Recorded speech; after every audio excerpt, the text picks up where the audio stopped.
तो जो हम लोग अब डिस्कशन कर रहे हैं बाइनोमियल थ्योरम की एक्सरसाइज 2 का। तो एक्सरसाइज 2 का डिस्कशन हम लोग स्टार्ट करते हैं और उसमें वही क्वेश्चंस करते हैं जो आप बिल्कुल नहीं जानते हैं। जिसे यहाँ पर सबसे पहले हमारे पास है क्वेश्चन नंबर 2। तो क्वेश्चन नंबर 2 को बच्चों आप लोग ध्यान से पढ़िए, ये क्या लिखा हुआ है। ये है क्वेश्चन नंबर 2। तो क्वेश्चन नंबर 2 को बच्चों जब आप ध्यान से पढ़ेंगे तो उसमें लिखा हुआ है find the greatest term in the expansion of 1 plus x की whole power 10 when x is equal to 2/3। तो बच्चों बेसिकली इस तरह के जो क्वेश्चंस होते हैं, इस तरह के क्वेश्चंस को करने के लिए कॉन्सेप्ट ये होता है कि जब आप x प्लस ए की होल पावर n का एक्सपेंशन करते हैं तो उसमें n प्लस 1 टर्म्स होते हैं और उन n प्लस 1 टर्म्स में कहीं ना कहीं कोई एक ऐसा टर्म होता है जिसकी वैल्यू ग्रेटेस्ट होती है। उस ग्रेटेस्ट टर्म की वैल्यू को हमें निकालना होता है कि क्या वैल्यू है। तो बच्चों इसको किस तरह से करते हैं वो आपको ध्यान देना होगा, ठीक है। तो आप लोग रेडी हैं? देखिए सबसे पहले बच्चों करना क्या होता है कि सबसे पहले अगर आपके पास मान लीजिए x प्लस वाई की होल पावर n गिवन है और इसके एक्सपेंशन में जो n प्लस 1 टर्म्स है उन्हीं में से ही कोई एक ऐसी वैल्यू होगी जो ग्रेटेस्ट होगी। अब उस ग्रेटेस्ट वैल्यू को निकालने के लिए हम यहाँ पे प्रूविंग भी इन्वॉल्व कर सकते हैं, लेकिन प्रूविंग कोई नहीं पूछेगा, आप डायरेक्टली उसकी एल्गोरिथम समझ लीजिए। तो ग्रेटेस्ट टर्म निकालने के एल्गोरिथम का पहला स्टेप ये होता है कि सबसे पहले आप r कैलकुलेट करें कि कौन सा r हो सकता है, क्योंकि टर्म कैसे लिखा जाता है, टर्म लिखा जाता है टी आर प्लस 1 से, ऐसी तो लिखा जा सकता है। तो सबसे पहले हम r को ढूंढते हैं कि कौन से r पे इसकी ग्रेटेस्ट वैल्यू आने वाली है। तो r को हम डिफाइन करते हैं which is n plus 1 upon mod के अंदर x अपॉन वाई प्लस 1। इस तरह से हम r को डिफाइन करते हैं। फिर हम चेक करते हैं सेकेंड स्टेप में कि r आपका इंटीजर आ रहा है कि नहीं आ रहा। अगर आपका r इंटीजर आ गया तो आपके पास बच्चों दो ग्रेटेस्ट टर्म होंगे, एक होगा ti और एक होगा ti प्लस 1। ये बच्चों दो ग्रेटेस्ट वैल्यूज वाले टर्म होंगे, ठीक है। और अगर बच्चों r की वैल्यू मान लो इंटीजर नहीं आती है तो उस केस में आपके पास क्या करना होगा, मान लो ये वैल्यू निकल के आ जाती है 5.2 तो उसका इंटीग्रल पार्ट लेना होगा। तो 5.2 का इंटीग्रल पार्ट होता है 5। तो मैंने यहाँ पर इंटीग्रल पार्ट यानी कि बॉक्स बना दिया। तो t of box of i plus 1 क्या होगा, ग्रेटेस्ट टर्म। समझ में आया? क्या होगा, ग्रेटेस्ट टर्म होगा। ये आपको ध्यान देना है। अब ये डिपेंड करता है कि जो आपका r है वो इंटीजर आ रहा है कि नहीं आ रहा, उसी के अकॉर्डिंग आपको डिसाइड करना है। अब जैसे मान लो बच्चों ये आपके पास क्वेश्चन नंबर 2 है, तो क्वेश्चन नंबर 2 को करने के लिए सबसे पहले आप क्या करिए, लिखिए 1 प्लस एक्स की होल पावर 10। ये मैंने लिख दिया, ठीक है। अब आप क्या करिए, यहाँ पर सबसे पहले r की वैल्यू कैलकुलेट करिए। तो r क्या होगा, n प्लस 1 मतलब 10 plus 1 which is 11। x upon y, x की जगह 1 है, y की जगह यहाँ पर x है, प्लस 1। ये बात समझ में आई? तो r की वैल्यू कितनी होगी बच्चों, r अपॉन 1 अपॉन x। और बच्चों आपको x गिवन है, x इज 2/3। जब आप यहाँ पे पुट करेंगे तो 3/2 हो जाएगा, और 3/2 हो जाएगा 1.5, और 1.5 प्लस 1 हो जाएगा 2.5। ये बात समझ में आई? अब बच्चों आपको बताना पड़ेगा कि 11 अपॉन 2.5 कितना हो सकता है, ये आप हमको बताइए तो मैं इसके आगे करूँ। तो मेरे ख्याल से बच्चों ये 4 पॉइंट समथिंग ऐसा नजर आ रहा है, लेकिन फिर भी चेक कर लेते हैं। तो 11 डिवाइडेड बाय 2.5, तो ये बच्चों 4.4 आ रहा है।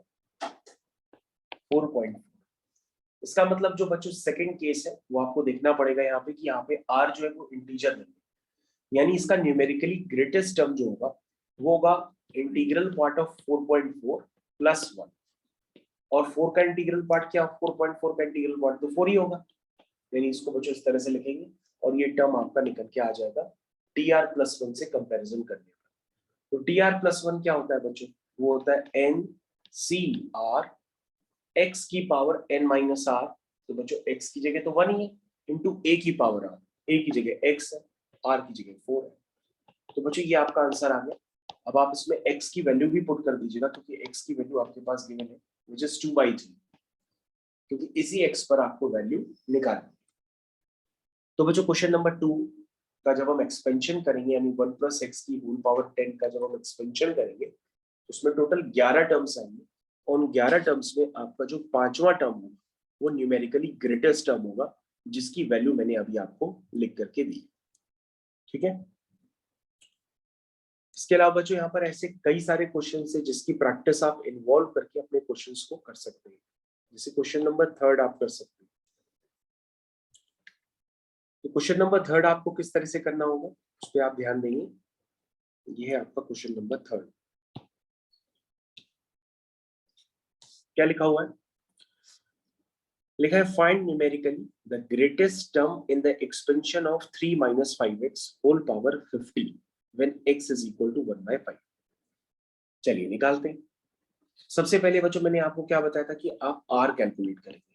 तो r क्या होता है? r is n+1 upon mod के अंदर x अपॉन y की जगह बच्चों -5x है, लेकिन मॉड लगा हुआ है तो वो पॉजिटिव ही होगा, +1 विच इज 16 अपॉन 3/5। और बच्चों आप x की वैल्यू अब यहाँ पर पुट कर दीजिए। x की वैल्यू है 1/5। तो हो गया बच्चों 16, 5 से 5 कैंसिल, 5 से 5 कैंसिल। तो बच्चों ये वैल्यू कितनी निकल के आई? 3 + 1 विच इज इक्वल टू 4। इसका मतलब ये वैल्यू आ गई, r की वैल्यू 4। और बच्चों r की वैल्यू 4 आ गई, इसका मतलब ये इंटीजर है, तो इसका मतलब यहाँ पे दो ग्रेटेस्ट टर्म होंगे। एक होगा t4 और एक होगा t4 + 1। ये आपके दोनों ही ग्रेटेस्ट टर्म। समझ में आया? अब बच्चों अगर आपको आंसर निकालना है तो आप t4 कैसे निकालोगे? t4 होगा आपका t3 + 1 की तरह हम उसको लिख देंगे। ठीक है। तो वो होगा n(c(r) x की power n - r into a की पावर r, r is 3। तो बच्चों उसको थोड़ा सा आप सिंप्लीफाई भी करिए, which is 15c3, 3 की पावर 15 - 3 which is 12, -1 की पावर 3 माइनस बाहर आ जाएगा, 5 की पावर 3 और x की पावर 3। x की पावर 3 मतलब 1/5 की होल पावर 3, मतलब बच्चों 5 की पावर 3 अपॉन में आ जाएगा, तो ये वाला 5 की पावर 3 कैंसिल हो जाएगा। तो बच्चों ये वैल्यू आपकी निकल करके आ गई। दूसरी वैल्यू बच्चों अगर आप निकालना चाहें तो वो कौन सी वैल्यू होगी? t4 के साथ। और बच्चों मैं आपको एक बात और बताऊं, आपको ये भी ध्यान देना होगा कि सबसे पहले जब आप ये वैल्यू निकालते हैं तो वैल्यू में अगर गलती से माइनस साइन आ रहा है तो हमें उस माइनस साइन से लेना देना नहीं होता, क्योंकि यहाँ पर जो आपके पास जितने भी क्वेश्चंस होते हैं वो न्यूमेरिकली ग्रेटेस्ट वैल्यू कहते हैं। तो आप उस माइनस साइन को मत सोचिएगा, आप उसके सिर्फ मैग्नीट्यूड को सोचिएगा। तो उसका मैग्नीट्यूड क्या है? 15c3, 3 की पावर 12। ठीक है ना? ओके। चलिए तो हमारे पास अब कौन सा निकालना है? t4 + 1। तो बच्चों t4 + 1 भी आप निकाल ही लेंगे, जैसे n(c(r) x की पावर n - r a की पावर r। और बच्चों यहाँ पे x की जगह आप 1/5 पुट करेंगे तो अगेन ये फिर से कैंसिल हो जाएगा, 5 की पावर 4। तो आपका फाइनल आंसर आ जाएगा, ये हो जाएगा 3 की पावर 11 और माइनस बच्चों कैंसिल हो जाएगा, पावर इवन है और x 1/5 है तो 1/5 की पावर 4 और ऊपर भी 5 की पावर 4। तो बच्चों ये दो वैल्यू हो गई जो आपको सॉल्व करनी थी। तो इस तरह से बच्चों यहाँ पर क्वेश्चन है। मेरे ख्याल से बच्चों आपको न्यूमेरिकली ग्रेटेस्ट टर्म निकालने वाला फंडा पूरी तरह से क्लियर हो गया होगा कि न्यूमेरिकली ग्रेटेस्ट वैल्यू आप किस तरह से निकालेंगे। इस तरह के क्वेश्चंस को करने के लिए आपके पास क्वेश्चन नंबर 9 भी है, जिसको करके आप अपना काम कंप्लीट कर सकते हैं। इसके बाद बच्चों यहाँ पे और भी क्वेश्चंस है, अगर आप और क्वेश्चंस करना चाहें तो उनको भी इन्वॉल्व कर सकते हैं। जैसे बच्चों यहाँ पर आपके पास है क्वेश्चन नंबर 7। क्वेश्चन नंबर 7 को देखिए ध्यान से किस तरह से करते हैं। तो ये हो गया बच्चों क्वेश्चन नंबर 7। क्या लिखा है पढ़ते हैं पहले इसमें। इसमें लिखा है prove that the middle term in the expansion of 1x plus 1/x whole power 2n is this। बच्चों मिडिल टर्म का कॉन्सेप्ट तो सभी को पता है कि अगर x plus a की होल पावर n, अगर n आपका इवन होता है तो उसमें total number of terms odd हो जाते हैं, तो उसमें सिर्फ एक मिडिल टर्म होता है और वो मिडिल टर्म होता है n/2 plus 1th term is the middle term. और बच्चों x प्लस a की होल पावर n में अगर n आपका ऑड होता है तो total number of terms even हो जाते हैं, तो उसमें दो मिडिल टर्म होते हैं। एक होता है n प्लस 1/2th टर्म और एक होता है n प्लस 3/2th टर्म। ये दो मिडिल टर्म होते हैं। अब बच्चों यहाँ पे जो आपका एक्सपेंशन है वो है x प्लस 1/x की होल पावर 2n। तो आप देख सकते हैं यहाँ पर 2n इवन हो गया, तो उसमें जो मिडिल टर्म होगा वो कितने हो जाएंगे? मिडिल टर्म इसमें दो होंगे कि एक होंगे? भाई अगर पावर इवन है तो नंबर ऑफ टर्म्स ऑड हो जाएंगे, तो उसका मतलब एक ही मिडिल टर्म होगा। और वो एक मिडिल टर्म क्या होता है? n/2 plus 1th term is middle term. ठीक है, याद आ गया? और बच्चों इसका मतलब ये कौन सा टर्म हो गया? tn plus 1 is middle term. तो हम इस मिडिल टर्म को लिखना स्टार्ट करते हैं। तो ये मिडिल टर्म हम लिखना स्टार्ट कर रहे हैं क्योंकि tr प्लस 1 की फॉर्म में ऑलरेडी आ गया। तो होगा NCR x की power n minus r into a की power r, r is n। ये बात समझ में आ गई? फिर से आप चेक कर लीजिएगा बच्चों। NCR x की power n minus r into a की पावर r। तो बच्चों मेरे ख्याल से यहाँ पे x की पावर n और x की पावर n तो कैंसिल लग रहा है, ये सिर्फ दिखाई दे रहा है 2nCn। आपको 2nCn को कैलकुलेट करना पड़ेगा। तो ये क्या होता है factorial n upon factorial n minus r into factorial r। ठीक है, 2n minus n is n। इसे बच्चों आपको सिंप्लीफाई करना है और ये जैसा दिख रहा है बिल्कुल वैसा ही आपको बनाना है। तो बच्चों फैक्टोरियल की प्रॉपर्टी क्या होती है? फैक्टोरियल एंड हमेशा 1 पे ही होता है। जैसे फैक्टोरियल 5 होता है तो वो होता है 5 into 4 into 3 into 2 into 1। Like that 2n कैसे ओपन करेंगे? 2n आएगा, फिर 2n माइनस 1 आएगा, फिर 2n माइनस 2 आएगा, फिर 2n माइनस 4 आएगा, और ये ऐसे करते करते कहाँ पे एंड होगा? 4 3 2 1। ये इस तरह से बच्चों एंड हो जाएगा। ठीक है, समझ में आया? उसके बाद बच्चों जो आपकी प्रूविंग है वैसा ही आपको कुछ जनरेट करना पड़ेगा। तो अभी हम इसको फिर फैक्टोरियल 2n को ही पहले हम सिंप्लीफाई कर लेते हैं। अब बच्चों फैक्टोरियल 2n को सिंप्लीफाई करते हैं, जैसा कि आपको दिखाई दे रहा वैसा आपको जनरेट करना पड़ेगा। और डिनोमिनेटर में फैक्टोरियल n है, यानी एक फैक्टोरियल n को आपको कैंसिल भी करना है और एक को रिटेन रखना पड़ेगा। समझ में आया? तो बच्चों हम क्या करते हैं, इसमें इवन टर्म्स को ले लेते हैं। जैसे 2n ले लिया, 2n माइनस 2 को ले लिया, 2n माइनस 4 को ले लिया, और ये लास्ट में ले लिया 4 इंटू 2। समझ में आया? उसके बाद ऑड वाले टर्म्स को अलग सेपरेट कर देते हैं। 2n माइनस 1 हो गया, 2n माइनस 3 हो गया। बच्चों यहाँ पे 2n माइनस 3 रहा होगा, इसको हम लिख देते हैं। और 2n माइनस 3 के बाद 2n माइनस 4 रहा होगा। चलिए, और यहाँ पे बच्चों फिर इस तरह से यहाँ पे एंड होगा 3 इंटू 1। क्या मेरी बात समझ में आई? अब बच्चों जो दूसरा वाला ब्रैकेट है उसे आप कैंसिल मत करिएगा, मेरे ख्याल से दूसरा वाला ब्रैकेट आपके काम का है क्योंकि वो प्रूविंग में नजर आ रहा है। पहला वाला जो ब्रैकेट है उसमें आप एक ध्यान से देखिएगा, उसमें यहाँ पे आपके पास 2 कॉमन निकलेगा, यहाँ से भी 2 कॉमन निकलेगा, यहाँ से भी 2 कॉमन निकलेगा, यहाँ से भी 2 निकलेगा, और यहाँ से भी 2 कॉमन निकलेगा। क्या बात समझ में आई? तो बच्चों 2 अगर हम 2 बार कॉमन लेते हैं तो 2 की पावर 2 हो जाता है, 3 बार लेते हैं तो 2 की पावर 3 हो जाता है, n बार लेंगे तो 2 की पावर n हो जाएगा। तो इसका मतलब बच्चों इसको हम लिख सकते हैं 2 की पावर n, और अंदर बचेगा बच्चों n into n minus 1 into n minus 2, last में जाएगा 2 इंटू 1, जिसको हम लिखते हैं फैक्टोरियल n। लिख सकते हैं क्योंकि फैक्टोरियल n की डेफिनेशन तो आप जानते ही हैं। और बच्चों जो दूसरा ब्रैकेट है उसको मैंने डिस्टर्ब नहीं किया है, वो ऐसे ही हो गया 5 इंटू 3 इंटू 1।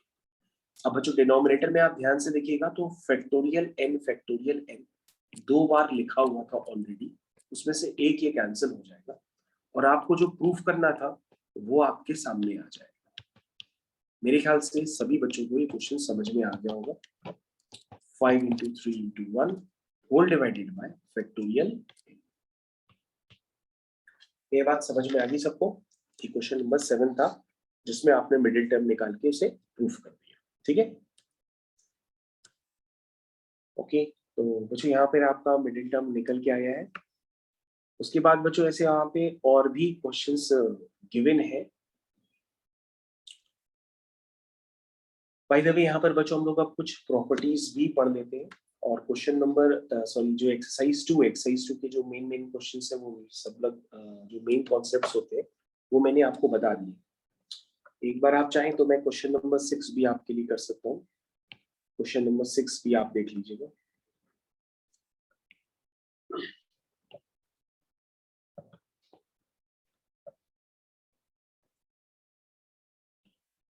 ये हो गया बच्चों क्वेश्चन नंबर 6। क्वेश्चन नंबर 6 सिर्फ देखने में डरावना है, लेकिन अगर आप ध्यान से देख रहे होंगे तो ये किसी का स्क्वायर है। किसका स्क्वायर है? ये है 1 माइनस एक्स का होल स्क्वायर, और ये बाहर n मल्टीप्लाई हो जाएगी पावर, तो ये 2n हो जाएगा। अब ये पूछ रहा है इसमें मिडिल टर्म बताओ। तो मिडिल टर्म के लिए सबसे पहले हम पावर देखते हैं। तो पावर आपकी है इवन, इसका मतलब नंबर ऑफ टर्म्स हो गए ऑड, इसका मतलब इसमें एक ही मिडिल टर्म है और वो होगा n/2। n की जगह यहाँ पे 2n है, इस मिडिल टर्म। समझ में आ गया? अब बच्चों इस मिडिल टर्म को निकाल लो। तो आप लिखेंगे tn+1 is equal to NCR x की power n minus r into a की पावर r इज n। अब बच्चों 1 की पावर तो कुछ भी करो वो 1 ही रहता है। तो अगर आप ध्यान से देखें तो आपने जो प्रूविंग थी वो कंप्लीट कर ली है, मतलब यही आपको आंसर में लिखना है। आपको आंसर आ गया। ठीक है बच्चों, इस क्वेश्चन को करने के लिए चाहे आप 1 माइनस एक्स का होल स्क्वायर लिखिए, चाहे x-1 का होल स्क्वायर लिखिए, आंसर दोनों से सेम ही आएगा। तो बच्चों ये आपका क्वेश्चन नंबर 6 एक्सरसाइज 2 का फिनिश हो गया। इसके अलावा बच्चों इसमें फर्दर क्वेश्चंस भी हैं जो आपसे हो जाएंगे इसलिए मैं उनको भी डिस्कस नहीं कर रहा हूँ। ना आने पे आप मेरे से डिस्कस करिएगा। Thank you.